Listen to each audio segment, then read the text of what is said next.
네, 안녕하세요. 오늘 지금 막 퇴근을 했고요. 어, 오늘이 마지막 날입니다.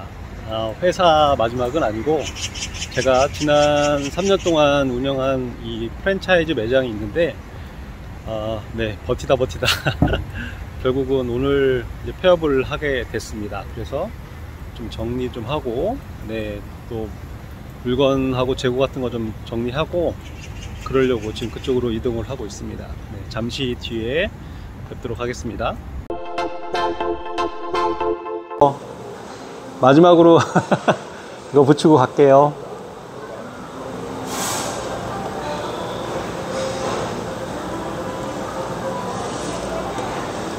네, 3년 동안 했는데, 하여튼 잘 가. 고생 많았어. 가방 들고 가, 얼른. 월급 날 10일날 보자. 네, 10일날. 그래. 고마워. 잘 살고. 마지막까지, 어제까지 그래도 이렇게 막 기분이 묘하진 않았는데, 오늘 기분이 마지막이 되니까, 뭐랄까, 복잡미묘하네요. 네, 한편으로는 이제 평일에 퇴근하고 나서, 밤늦게 이제 여기 와서, 식자재 준비하고, 청소하고, 마감하고, 직원들 태워다 주고, 이런 것도 안 해도 되고, 또 주말에도 나와서, 뭐, 피곤한데 이제, 주말에도 나와서 일을 해야 되지 않으니까, 뭐, 시간적으로 여유가 있고, 뭐, 이런 부분은, 네, 좀 후련한 것 같긴 한데, 또 한편으로는, 좀 더 잘했으면 어땠을까. 좀 그런 아쉬움이 많이 남아요. 그쵸. 그러니까 시작할 때보다는 이게 마무리하는 게 되게 감정적으로도 힘든 것 같아요. 직원들하고도 헤어지는 것도 좀 그렇고, 제가 좀 정이 많은지, 마무리하는 게 좀 많이 감정적으로 힘든 것 같아요. 좀 더 잘할 수 있었는데, 그러지 못한 부분, 또 초보다 보니까 또 여러 가지 실수, 시행착오도 많이 겪은 부분, 이런 게 섞이다 보니까 감정이 좀 많이 미묘한 것 같습니다. 이 매장을, 쌀국수 매장을 오픈하게 된 결정적인 계기는, 제가, 뭐랄까, 월급쟁이다 보니까, 월급이 끊기는 순간이 올 거라고 생각을 하거든요. 저도 이제 50대 초반이고 하다 보니까. 그래서 이제 활의 비유를 많이 하는데, 영어 표현 중에 have a second string to your bow라는 표현이 있거든요. 해석을 하면은, 활이 있는데, 네, 활의 줄이 하나 있잖아요. 근데 이 첫 번째 줄이 끊어지기 전에 미리 두 번째 줄을 좀 만들어라, 이런 해석인데, 월급쟁이한테 이 첫 번째 줄, 제 활의 이 첫 번째 줄은 월급이라고 생각을 하거든요. 그래서 이 월급이라는 게 언제 끊길지 모르니까 미리미리 두 번째 줄, 세 번째 줄, 이 수입을 만들 수 있는 월급 말고 이런 거를 좀 많이 도전을 하고 있어요, 퇴직하기 전에. 그래서 제가 뭐 책도 내고, 또 강의도 하고, 뭐 온라인 쇼핑몰에서 물건도 판매하고, 또 네, 유튜브도 하고, 뭐 이렇게 프랜차이즈 매장도 하고, 이렇게 여러 가지 시도를 해봤어요. 그러니까 제가 돈을 벌 수 있는, 월급이 끊기고 나서 첫 번째 줄이 끊기고 두 번째, 세 번째를 만들 수 있는 거를 여러 가지로 도전을 하다 보니까 쌀국수 매장까지 하게 됐습니다. 이 매장을 오픈할 때, 처음 오픈할 때 7천만 원 하고, 인테리어 비용이 이제 오픈하는데 인테리어 비용하고, 뭐 식자재, 뭐 초기 이 설비들, 냉장고니 뭐 요리하는 조리기구니 이런 것들 다 포함해서 7천만 원 플러스 보증금 2천만 원 해서 총 9천만 원이라는 돈을 투자를 했고요. 그리고 지금 3년이 지나서 보증금만 받고 그대로 시설은 놔두고 나가는 조건으로 이렇게 정리를 하게 됐어요. 그래서 처음에는 이제 권리금을 좀 받고 판매를 하려고 좀 많이 노력을 했는데, 뭐, 네, 결국, 네, 적임자, 제 매장을 인수할 수 있는 분을 찾지는 못하고, 그냥 계약이 만료돼서, 네, 나가는 거로 이제 결정이 돼서, 오늘 여기 와서 청소도 다 하고, 네, 깔끔하게 정리한 다음에, 물건이 좀 몇 개 가져갈 거 몇 개 좀 남았긴 했는데, 나중에 와서 또 정리할 건 좀 정리하고, 이렇게 할 예정입니다. 평균 매출액은 초반에 처음 1년, 2년까지는 뭐 3,500만 원 정도? 이 정도 매출을 일으켰고요. 이제 코로나 때 제가 시작을 막 해서 그때는 매장에 오는 손님들의 제한적이었거든요. 그래서 배달을 하지 않으면 안 되겠다 해서 배달을 정말 적극적으로 공부도 하고, 이제 마케팅도 하고 해서 매출을 50% 이상 배달로 좀 메꿨거든요. 그러다가 코로나가 이제 끝나면서 네, 배달이 좀 많이 줄었어요. 그러니까 몇 년 동안 이렇게 코로나 때문에 외부에서 식사를 하지 못했던 많은 분들이 이제 야외로 이렇게 맛있는 음식들을 드시러 가시면서 이제 배달 매출이 좀 많이 줄기도 했고, 뭐 배달료가 좀 많이 비싸지기도 하고 해서 그거에 대한 거부감도 좀 많이 있으셔서 좀 배달 매출이 많이 줄면서 전체적으로 매출이 최근에는 뭐 한 1,000만 원 정도 준 것 같아요. 그러니까 3,500만 원 팔다가 최근 1년 동안 한 2,500만 원 정도 이렇게 매출을 올렸습니다. 네, 뭐 돈은 얼마나 벌었냐? 네, 솔직히 처음 3,500 할 때는 어느 정도 이익이 좀 있었어요.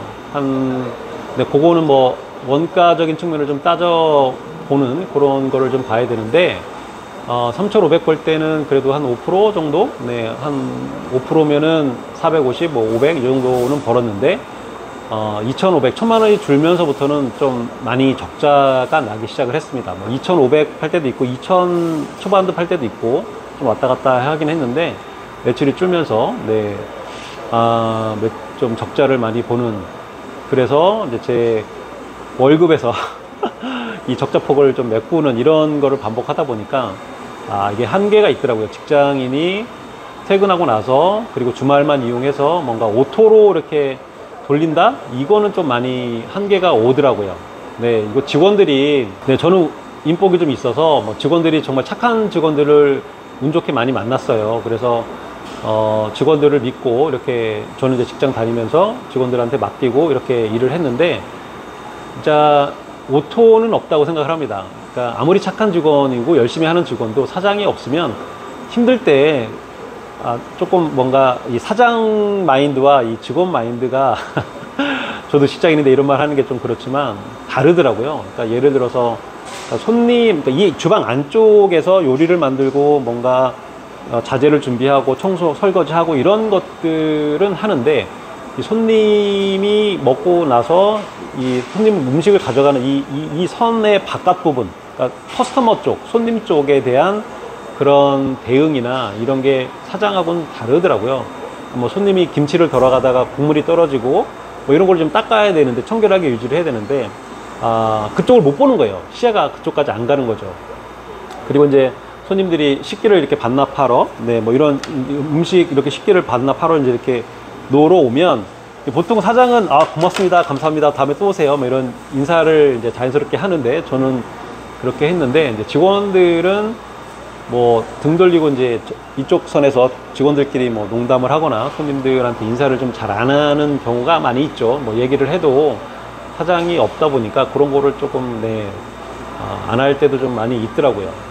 뭐 그리고 이제 뭐 소고기, 이제 쌀국수에 이제 소고기가 들어가는데, 소고기가 삶아 놓은 게 이제 다 장사가 잘 돼서 떨어지면 다시 미리 이제 냉동고에서 이제 꺼내서 해동을 시키고 이거를 또 이렇게 데쳐서 판매 준비를 해야 되는데, 이제 그런 것까지 생각을 못 하는 거죠. 요 고기 떨어지면 이제 뭐 어떡할 거예요, 사장님? 뭐 오늘 그만할까요? 이렇게 이제 전화가 오고, 그러면 해동하는데도 시간이 걸리니까, 준비가 안 되니까 차라리 그때는 그냥 인건비 때문에 그만 일찍 좀 닫는 경우도 있었고, 이런 것들 때문에 직원들이, 네, 오토로 돌린다는 거, 직원을 믿고, 그거는 좀 제가 잘못 생각한 거, 나는 다를 거라고 생각을 했는데 그 부분은 좀 달랐던 것 같아요.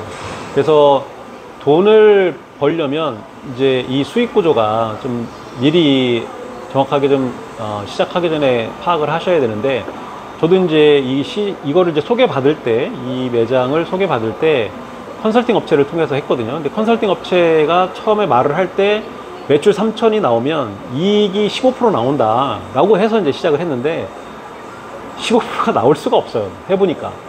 그 말은 좀 뭔가 부풀려져 있는 말인 것 같고, 그러니까 구조를, 매출이 만약에 3천만 원이다. 그러면, 그렇죠. 여기 임대료하고 관리비, 이게 약 한 30% 정도, 30% 넘을 때도 있고, 한 30% 정도 돼요. 그리고 이제 재료비, 식자재비가 40% 정도 됩니다. 그러면 그것만 해도 벌써 70%예요. 그러면 나머지 30% 갖고 이익을 내야 되는데 이 인건비가 있잖아요. 그래서 인건비가 30%가 나오면 똔똔인 거예요.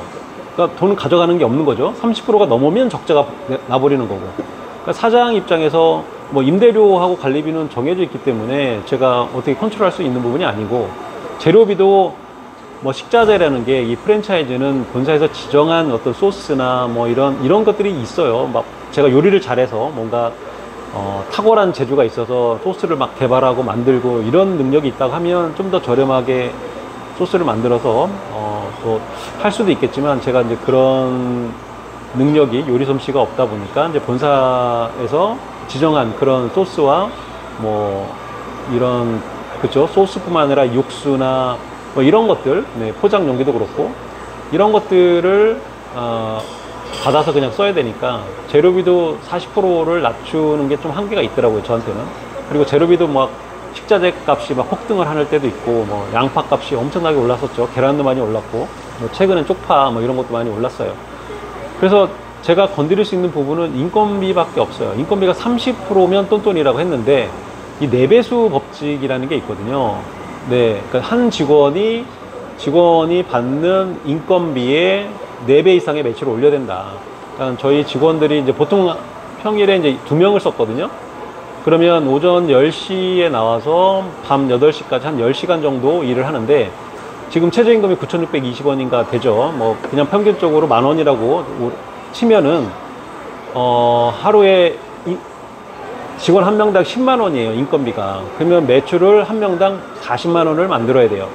그러니까 매출이 40만 원인데 인건비가 10만 원이죠. 그럼 10 나누기 40만 원을 하면 인건비 비율이 25%가 나와요. 아까 처음에 임대료하고 관리비가 30%, 그죠? 그리고 이제 식자재가 40%, 그러면 70%죠. 그리고 인건비가 4배수 법칙을 적용하면 25%, 그러면 95%. 그래서 사장님이 5% 정도의 이익을 가져갈 수 있어요.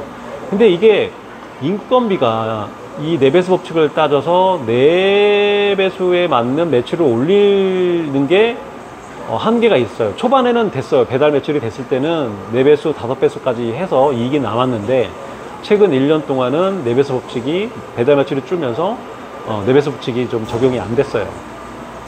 그리고 이제 이 중요한 게, 이 4배수 법칙을 직원들이 해내려면 이 손발이 정말 잘 맞아야 되거든요. 뭐 어떤 사람 이제 주문을 받으면 이 쌀국수를 삶고, 면을 삶고, 그 다음에 토핑을 하고, 나머지 한 명은 그 다음에 육수를 따르고, 또 그거 말고 이제 볶음밥이 들어오면 볶음밥은 그거 끝나고 이제 바로 다르륵 해서 만들어 놓고, 그리고 또 이제 그 빈 사람은 또 설거지까지 이렇게 하면서 손발이 타다닥 맞아야 하루에 그래도 매출 100만 원은 나와야 한 달에 3천만 원 이상 파니까, 100만 원을 만들려면 정말 손발이 잘 맞는 직원들이 있어야 되거든요. 근데 금방 그만둬요. 힘들다고. 그리고 이제 직원들 구하기도 힘들고. 그런 면에서 이제 제가 직원 관리가 정말 중요하구나. 초보 사장이지만, 왜냐면 한국 직원들은 힘들다고 뭐 한 달 만에 그만두고, 뭐 15일 만에 그만두고 그래요. 그러면 다시 뽑아야 되죠. 또 뽑는 기간 동안 빈 공간을 또 제가 나오거나 아니면 다른 직원들이 또 고생을 해야 되니까. 그리고 이제 새로 오면 또 처음부터 다시 가르쳐줘야 되고, 또 손발도 새로 다 맞춰야 되고, 중간에 이제 실수하게 되면 이제 더 손님들이 기다리는데 음식은 안 나오게 되고 하니까, 손발이 숙련된, 네, 이 직원들을 육성하는 게, 그리고 또 오래 남게끔 이제 사장이 의리돼서 직원들을 대해주고, 그런 면에서는 제가 많이 그쪽 부분은 많이 노력을 했던 것 같아요. 그래서 직원들이 뭐 1년 이상, 뭐 8개월 이상 이렇게 오래 뭐 다니고, 이렇게 마지막에도 웃으면서 또 네, 헤어질 수 있었던 것 같습니다. 어쨌든 적자를, 프랜차이즈를 하면서 적자를 안 보려면 인건비를 줄여야 되는데, 4배수 법칙은 나와야 5% 정도 이익이 난다, 사장이 가져간다 라는 거를 3년 하면서 네, 깨우쳤습니다. 그래서 퇴직 후에 50대 60대이신 분들이 이 프랜차이즈 창업을 많이들 생각을 하세요. 그럴 수밖에 없는 게, 지금 대한민국의 평균 직장인들의 퇴직 연령이 49.3세로 10년 동안 유지가 되고 있거든요. 그러니까 49.3세, 50세도 안 돼서 퇴사를 하고 국민연금 69년 이후에 출생한 사람들은 국민연금을 65세에 받아요. 만 65세. 그러니까 10년 동안 국민연금을 적립한 사람들이 65세부터 받는데 2023년 국민연금관리공단에서 발표한 자료에 따르면은 네, 평균 국민연금 수령액이 61만 7,603원이에요. 62만 원도 안 되는 거죠. 그러니까 62만 원의 국민연금을 받아요. 평균적으로. 근데 50대 이후에 부부 적정 생활비라는 여론조사가 있었는데 뭐 사는 곳에 따라 다르고 소비 패턴에 따라 다르고 하지만 평균적으로 277만 원이라고 하는 조사가 있습니다. 그러면 내가 한 달에 고정적으로 들어가는 돈이 부부 기준으로 277만 원인데 국민연금 받는 거는 62만 원밖에 안 돼요. 그러면 매달 약 한 200만 원이 계속 모아놓은 자산이 많으면 뭐 문제 없죠. 근데 대부분의 월급쟁이들이 뭐 부모님 또 부양해야 되고 또 자녀들 또 교육비며 또 네, 뒷바라지 하면서 모아놓은 노후 준비가 잘 된 분들이 많지는 않거든요. 그래서 퇴직금 받고 모아놓은 자산을 계속 그러면 200만 원씩 매달 까먹는 거예요. 내가 퇴직금을 뭐 받아서 1억을 퇴직금을 받았다 예를 들어서 그러면 매달 200만 원 적자니까 1년이면은 얼마야? 2,400 그죠?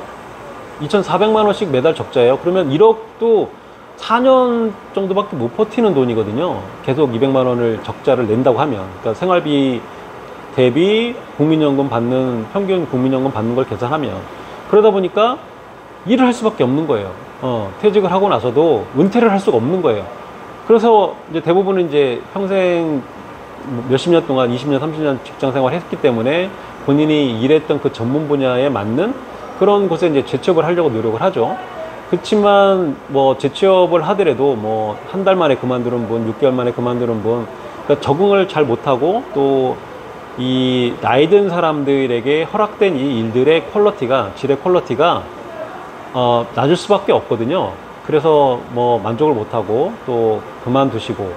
그래서 미래에셋에서 조사한 결과에 따르면은 50대, 60대 퇴직한 분들이 평균 재직 기간이 1년 6개월밖에 안 된다고 하더라고요. 그러면 어렵게 재취업을 했지만 재취업 기간이 1년 6개월밖에 안 되고 그러면 다시 나와야 되잖아요. 그러면 그 다음에 할 수 있는 게 없어요. 준비가 안 돼 있으면. 그러다 보니까 이제 창업을 이제 하는데 좀 많이 눈을 돌리죠. 그런데 이 창업이라는 게 제가 해보니까 힘들어요.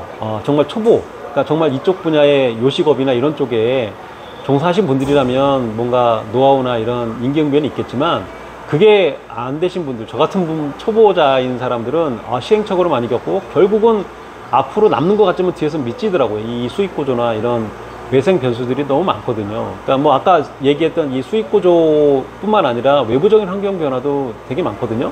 그러니까 제가 여기 3년 동안 있을 동안 이제 요 근방에 제 같은 브랜드의 쌀국수가 2군데밖에 없었거든요. 근데 지금은 5군데예요. 3개가 더 생긴 게 된 거죠. 그러니까 뭐 카니발라이제이션일 수밖에 없는 거예요. 제살 깎아먹기. 뭐 물론 프랜차이즈 대표 입장에서는 계속 확장을 하고 늘려야만 돈을 벌 수 있는 구조다 보니까 이해는 하지만 점주 입장에서 네, 이런 좀 뭔가 같은 브랜드의 업종이 이제 근방에 3년 안에 이제 1년에 하나씩 생기다 보니까 뭐 경쟁이 치열해질 수밖에 없는 거죠. 그래서 뭐 어쨌든 그런 외부적인 요소 그리고 코로나와 같은 이런 요소, 사회적인 요소 이런 것도 뭐 컨트롤할 수 없는 부분이니까 식자재 값이 올라가는 거 이런 리스크 상황에서 초보이신 사장님들이 직장생활만 하신 분들이 과연 이거를 극복할 수 있을까 네 그런 부분이 좀 네, 아쉬웠던 것 같고 근데 지금 뭐 마감을 다 다른 데도 해서 좀 불이 좀 어두워졌는데 좀 초보가 하기에는 너무 힘들다. 네, 대포를 쏘는 방법이 2가지가 있거든요. 준비를 하고 그 다음에 조준을 하고 발사하는 방법이 있고 준비를 하고 발사부터 하고 네, 나중에 조준을 하는 방법이 있어요. 근데 젊은 사람들에게는 준비를 한 다음에 무조건 시도를 많이 하는 거 발사부터 하는 거야. 이 타겟이 조금 약간 뭐 정확하게 맞지는 않더라도 여러 번 쏴다 보다가 이제 경험을 통해서 이제 미세 조정을 통해서 타겟을 맞추는 이 방법이 괜찮아요. 왜냐면 다시 일어날 수 있으니까. 그런데 이 50대, 60대이신 분들은 정말 다시 일어설 수 있는 기회가 없잖아요. 그래서 준비를 하고, 그 다음에 미세 조준을 좀 많이 해야 돼요. 조준을 잘 타겟하고 맞춰서 정말 틀리지 않나, 막 각도기로 재고, 이런 준비, 치열한 이 철저한 준비가 있은 다음에 발사를 해야만, 그 다음에 내가 정말 피땀 흘려서 모은 퇴직금을 잃어버리지 않거든요. 그래서 젊은 사람들처럼 막 뭐 준비를 하고, 그 다음에 발사부터 하고, 막 급하니까 마음이 해야 할 일은 없는데 뭔가 창업을 하면은 뭐 돈 벌 수 있다, 나는 뭐 망하진 않겠다, 이런 생각이 들어서 이제 좀 급하게 창업에 손을 대시면, 네, 발사부터 하시면 안 된다 라는 거를 좀 깨달아서, 네, 준비를 좀 많이 하신 다음에 최소한 그래도 3개월에서 6개월 이 동종업계의 식당에서 아르바이트라도 하고 시작을 하시라고 저는 정말 간곡히 부탁을 드리겠습니다. 그래서 절대 추천은 하지 않아요. 전문가가 아니고 경험이 많지 않다고 하면, 그리고 정말 내가 요리에 대해서 정말 좋아하고 이거를 즐기고 행복감을 느낀다고 하면, 그러면 뭐 괜찮지만 그것이 아닌 보통 사람들이 생계수단으로 퇴직금을 투자를 해서 뭔가 창업을 한다? 이거는 조금 만류를 하겠습니다. 제가 3년 동안, 이게 솔직히 두 번째 프랜차이즈 창업이거든요. 첫 번째는 5개월 만에, 네, 말아먹었고, 이건 두 번째인데, 네, 그래도 3년 버틴 거는 좀, 그래도 내공이 생겨서 3년을 버틴 것 같은데, 어쨌든 해보니까 힘들더라고요. 네, 제가 게을러서 막 나태하게 이렇게 일을 했는 게 절대 아니거든요. 열심히 했는데, 이게 외부 환경이, 네, 좀 감당하기 힘들더라고요. 리스크를 어떻게 해지할 수 있는 이런 융통성 뭐 이런 게 많이 없어서 지금 결국은 이제 닫게 됐습니다. 네, 지금까지 긴 시간 영상 들어주셔서 감사하고요. 저는 또 이거 말고 또 여러 가지 제 활에 월급이 끊어지기 전에, 첫 번째 줄이 끊어지기 전에 두 번째, 세 번째 여러 가지 줄들을, 7가지의 줄들을 만들어 놓았기 때문에, 또 이 줄이 끊어졌지만, 네, 프랜차이즈 매장이라는 줄이 지금 현재는 끊어졌지만 또 다른 여러 줄들, 그리고 또 플러스 알파로 또 다른 줄을 만들 수 있는 기회들을 계속 연구하고 탐구하고 공부하고 하면서 늘려나갈 계획이거든요. 제 현명한 은퇴자들 구독하시는 분들도, 네, 저의 어떤 시행착오, 헛발질 뭐 이런 거를 참조를 해서 여러분들만의 이 두 번째 줄, 세 번째 줄을 만들어 나가셨으면 좋겠습니다. 네, 고맙습니다. 다음에 더 좋은 영상으로 찾아뵐 거고요. 오늘 영상이 도움이 되었다면 구독, 좋아요, 알람 설정 부탁드리겠습니다. 고맙습니다.